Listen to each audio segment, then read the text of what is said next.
Commissioner, Mr. President, I rise again, I'm afraid, to make the same old hoary speech that I've been making here for several years, and that is, it is my opinion that you do not really understand the concept of banking. All the banks are broke. Bank Santander, Deutsche Bank, Royal Bank of Scotland, they're all broke. And why are they broke? It isn't an act of God. It isn't some sort of tsunami.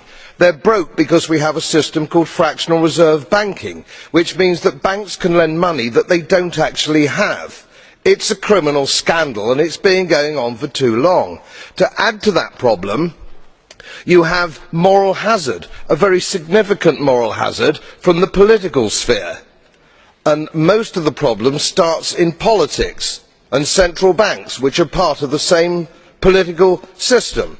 We have counterfeiting, sometimes called quantitative easing, but counterfeiting by any other name. The artificial printing of money, which if any ordinary person did, they'd go to prison for a very long time.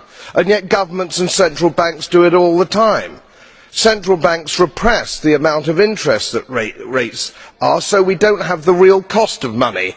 And yet we blame the retail banks for manipulating LIBOR. The sheer effrontery of this is quite astonishing. It's central banks that manipulate interest rates, Commissioner. And plus, underneath all this, we talk loosely, in a rather cavalier fashion, do we not, about deposit guarantees. So when banks go broke through their own incompetence and chicanery, the taxpayer picks up the tab. It's theft from the taxpayer.